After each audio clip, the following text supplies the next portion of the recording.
La 65e journée internationale des droits de l'homme a été célébrée le 10 décembre 2013 en Côte d'Ivoire. La Commission nationale des droits de l'homme de Côte d'Ivoire fait un plaidoyer pour l'accès à l'éducation de la jeune fille. Le centre hospitalier régional de Séguéla, entièrement rénové, sa réhabilitation a coûté un peu plus de 416 milliards de francs CFA. Festival Agni Côte d'Ivoire pour le développement socio-culturel et économique de ces régions, Nana Boa Kwasi III invite le peuple Agni à l'union et l'entente.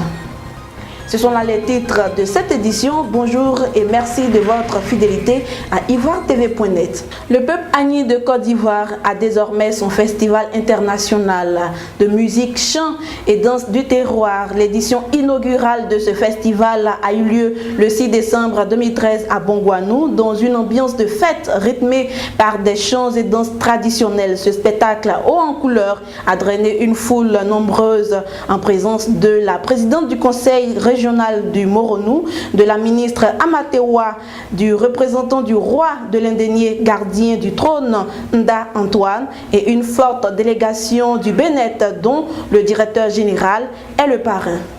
La 65e journée internationale des droits de l'homme a été célébrée en Côte d'Ivoire au lycée des jeunes filles de Yopougon. Sketch, message de paix, plaidoyer en faveur des droits à la vie, à l'éducation de la jeune fille, à la santé ont meublé cette cérémonie. Le deuxième adjoint au maire de la commune de Yopougon, Ouattara Mbassou Abbas, a dit sa joie d'accueillir cette cérémonie qui marque le lancement officiel des activités de la CNDHCI après l'évolution législative de juillet 2013 en Côte d'Ivoire. À la tête de cette institution, Madame Paulette Badjo fait de la promotion des droits économiques, sociaux et culturels sa priorité. Le Premier ministre ivoirien a inauguré le dimanche 8 décembre 2013 le centre hospitalier et régional CHR de Séguéla dans le nord du pays. Le CHR de Séguéla, durement éprouvé par la crise armée de 2002, a été réhabilité d'un coût global de 416 millions de francs CFA par la Banque africaine de développement, la BAD. Ce sont plusieurs bâtiments rénovés et un important équipement qui ont été remis aux responsables du CHR de Séguéla pour la santé de la population du Ourodougou. Le Premier ministre Daniel Kablan-Duncan a, dans son discours, traduit la gratitude du gouvernement ivoirien à la BAD.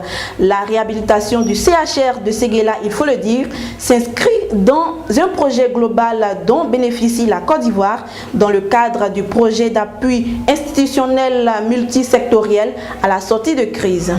Une délégation conduite par Bertrand Gallet, directeur général des Cités Unies France de passage en Côte d'Ivoire, a été reçue par le maire de la commune de Trècheville, François Amicha. Les échanges ont porté essentiellement sur deux points, à savoir la coopération transfrontalière et la coopération décentralisée entre les communes françaises et ivoiriennes. François Amicha, président du Conseil des collectivités territoriales de l'espace UEMOA, s'est dit heureux de la poursuite de la coopération, mais souhaite que cela se fasse dans un cadre plus structurel. Sport, Coupe du Monde 2014, les éléphants de Côte d'Ivoire sont dans la poule C. La Colombie, la Grèce et le Japon. Les Ivoiriens se prononcent sur cette poule. Suivons ensemble cet élément proposé par notre équipe de reportage. Vraiment, c'est un succès que je salue. Je salue vraiment la bravoure des éléphants. Seulement que je remarque que l'équipe est vieillissante. Si j'ai bonne mémoire, c'est leur troisième participation. Alors que quand on voit aux alentours l'équipe du Brésil, l'équipe de France, l'équipe du Nigeria, on voit qu'il y a eu une politique de renouvellement des joueurs. Et cette politique-là n'existe pas. Vraiment, je félicite nos athlètes. Ils sont encore bons. Mais on veut du sang neuf pour aller un peu plus loin. Des athlètes qui peuvent faire des sprints, qui peuvent marquer leurs adversaires et qui peuvent athlétiquement vraiment les concurrencer. Alors moi je trouve que l'équipe est vieillissante. Il n'y a aucune politique qui a été mise en place en vue de renouveler l'équipe. C'est ce que je déplore un peu dans cette équipe des éléphants. Voilà. C'est bien sûr, les éléphants ils sont bien partis, c'est facile pour le mondial. Ils sont dans une bonne poule. Le Japon, comme on appelle la Colombie, on va les battre.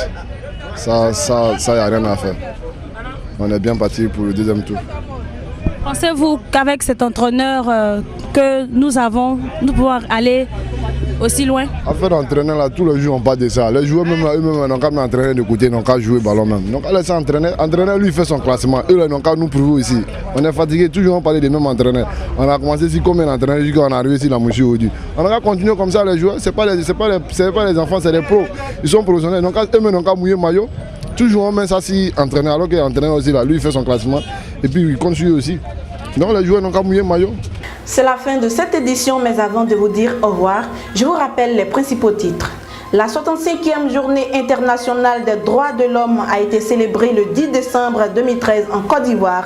La Commission nationale des droits de l'homme de Côte d'Ivoire fait un plaidoyer pour l'accès à l'éducation de la jeune fille.